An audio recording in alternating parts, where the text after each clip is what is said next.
Students, in our last video, we studied about Battle of Plassey and Battle of Buxar, two important battles. Hope you studied them properly. Now, in this video, we'll study about expansion of the company rule, how the British expanded their rule in India. The English government passed the Regulating Act in 1773 AD, according to which the Governor General of Bengal was made the Governor General, and all the trade and political activities of the company were brought under his direct control. The Mumbai Madras Governor and his council were brought under him. Thus, Warren Hastings became the first Governor General of India.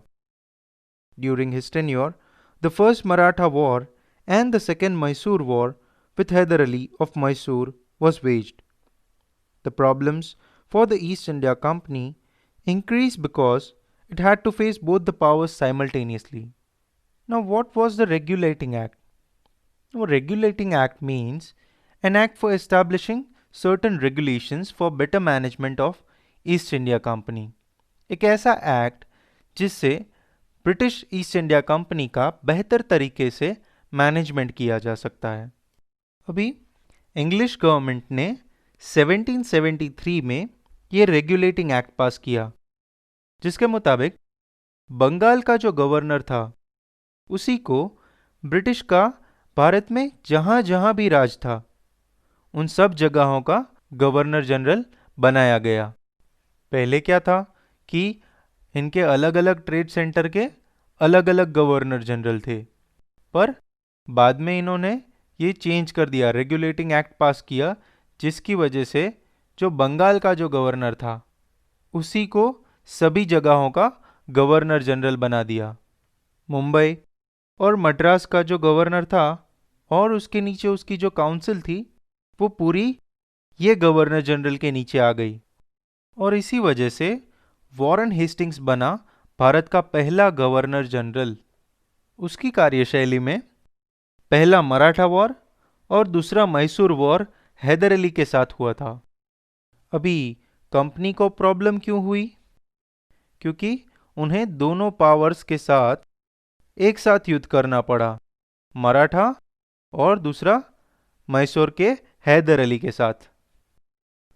Cornwallis took over as Governor General after Warren Hastings.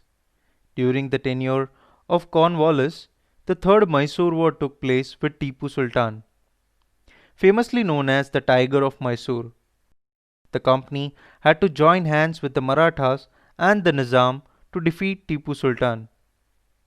Tipu could not win against the combined forces and had to accept the treaty. Warren Hastings के बाद Cornwallis governor general बना। Cornwallis की कार्यशैली में तीसरा Mysore war हुआ था टीपू सुल्तान के साथ। टीपू सुल्तान को मैसूर का शेर भी बुलाया जाता था।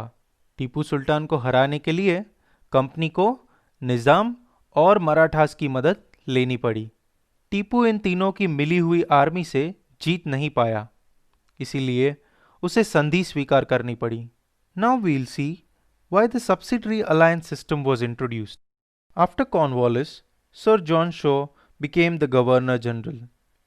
Due to some rigid policies adopted by him, the East India Company's fame declined and Marathas became stronger.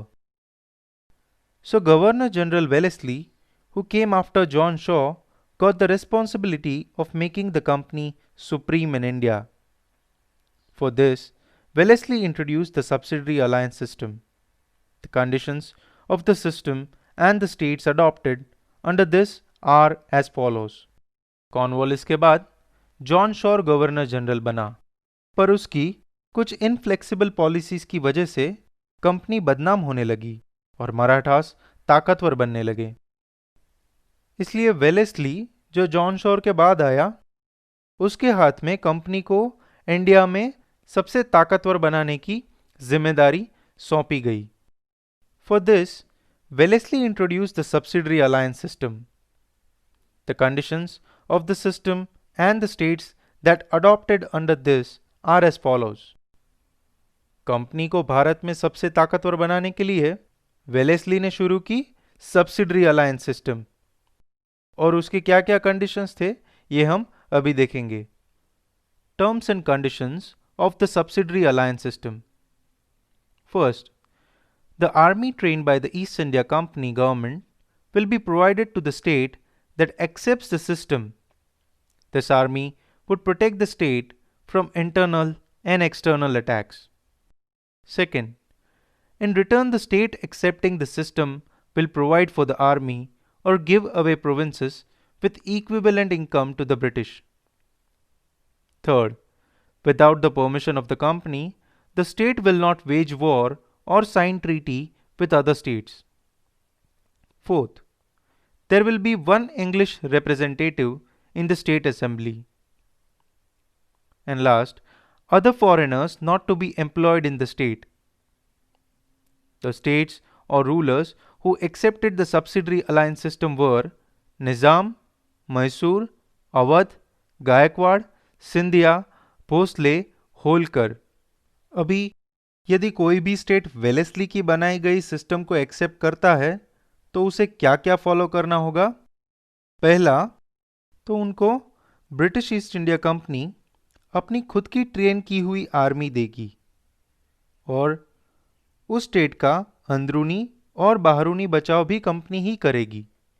दूसरी कंडीशन, उसके बदले में जो भी स्टेट ये सिस्टम एक्सेप्ट करता है उनको आर्मी का खर्च उठाना पड़ेगा और यदि वो खर्च नहीं दे सकते तो वो स्टेट को उतनी इनकम आपको जिस भी स्टेट से मिलती है वो पूरा एरिया आपको ब्रिटिश को देना होगा।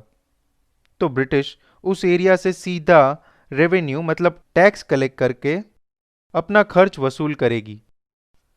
तीसरी कंडीशन, कंपनी की परमिशन के बिना दूसरे स्टेट्स के साथ युद्ध नहीं कर सकते या फिर कोई संधि एक्सेप्ट नहीं कर सकते।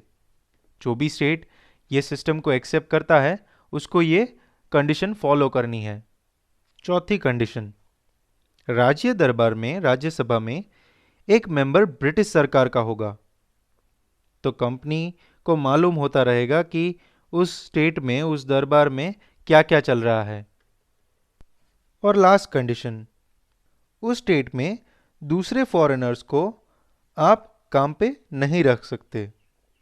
इस तरह कंपनी ने कई स्टेट्स को अपने चंगुल में फंसा लिया था जैसे कि निज़ाम, मैसूर, अवध, गायकवाड़, सिंधिया, भोसले और Holkar. This system was like a sweet poison. ये एक मीठे जहर की तरह था। By implementing this system, Wellesley annexed many provinces and expanded the rule of the East India Company. Governor General Wellesley asked Tipu Sultan to accept the subsidiary alliance system, which he refused. For declining the alliance system, the company, with the support from the Nizam, attacked Mysore in 1799. During this Fourth Mysore War, Tipu lost his life while fighting against the British. इस system को लागू करके Wellesley ने company के शासन को बढ़ा लिया और इन सब राज्यों को कंपनी के अंडर ले लिया। वेलेस्ली ने टीपू सुल्तान से भी पूछा ये सब्सिडरी अलायंस सिस्टम एक्सेप्ट करने के लिए, पर टीपू सुल्तान ने मना कर दिया और उसके मना करने की वजह से कंपनी ने निज़ाम का सपोर्ट लेके मैसूर पे 1799 में अटैक कर दिया। इस चौथे मैसूर वॉर में ब्रिटिश सरकार से लड़ते लड़ते टीपू सुल्तान ने अपनी जान गंवा दी। After Wellesley, Hastings came to India as governor general. He waged a war with Nepal and made the Gurkhas to join the army.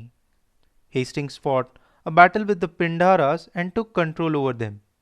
With the Third Maratha War, the supremacy of the company was established.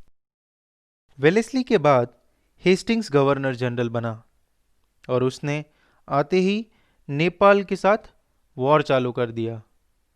Nepal को war में हराकर उसने गुरखास को अपनी army में शामिल कर लिया। उसके बाद उसने पिंडारास को अपने कंट्रोल में ले लिया और तीसरे मराठा वॉर के साथ कंपनी भारत में सबसे ताकतवर बन गई थी। In comparison to the earlier governor generals, William Bentinck is known as a liberal governor general. Bentinck believed that the dissatisfaction in different states due to the imperialist policy adopted by the previous governor generals could not bring about any unity. So he was very liberal in his deeds. William Bentinck को पहले के बाकी governor से बहुत ही उदार माना जाता था, क्योंकि वह ऐसा मानता था कि पहले के गवर्नर जनरल्स ने इंपीरियलिस्टिक पॉलिसीज से, मतलब के अपने दबाव और फोर्स से हुकूमत की है। उससे कोई सेटिस्फाइड नहीं था, कोई संतुष्ट नहीं था और इसकी वजह से एकता नहीं बन रही थी। इसीलिए वो अपने कामों में उदार था। Now next we'll see about Dalhousie and his policy of annexation. Dalhousie came to India as the Governor General in 1848. He was a fierce imperialist. Dalhousie adopted the policy of annexation for the expansion of the company and British imperialism in India. Dalhousie 1848 में governor general के रूप में भारत में आया था। वो एक उग्र साम्राज्यवादी था। डेलहाउसी ने भारत में कंपनी और ब्रिटिश साम्राज्यवाद के विस्तार के लिए एनेक्सेशन की नीति को अपनाया था। एनेक्सेशन मतलब हड़प लेना। So now we'll see what is the policy of annexation. Dalhousie annex territories under different प्रीटेक्स।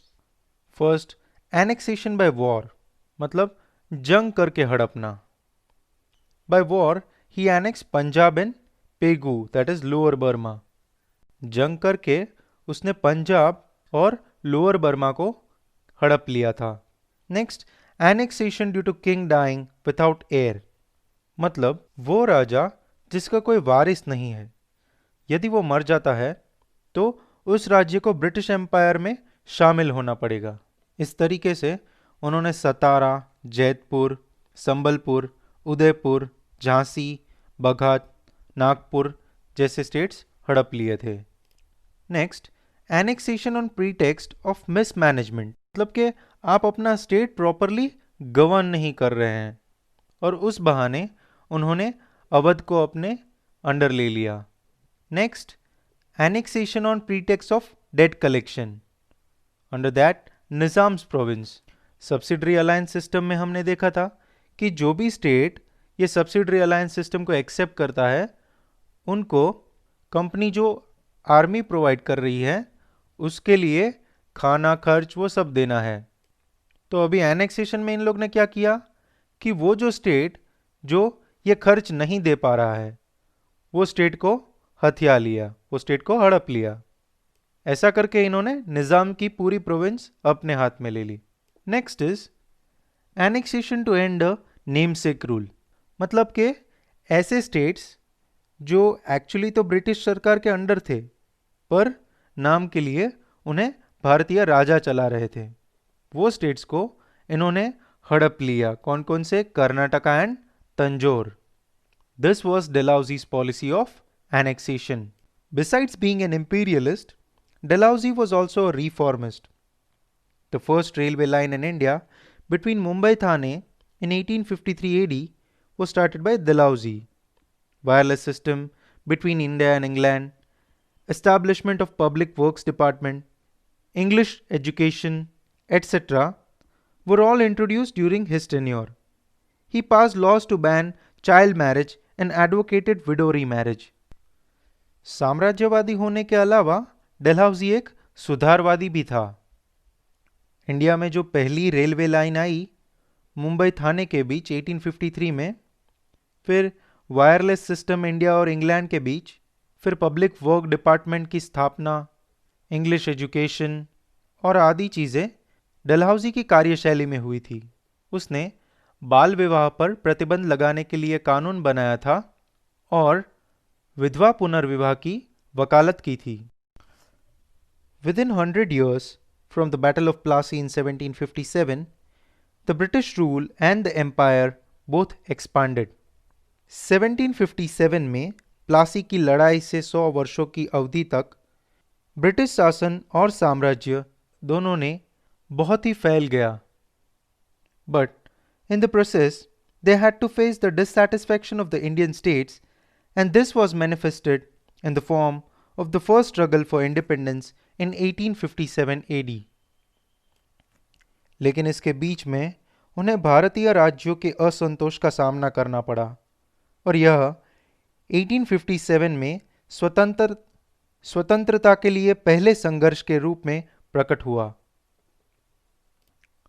Okay students, now this was the end of our video, and in next video we'll end this chapter with the economic impact of the company and social impact of the company rule and the conclusion.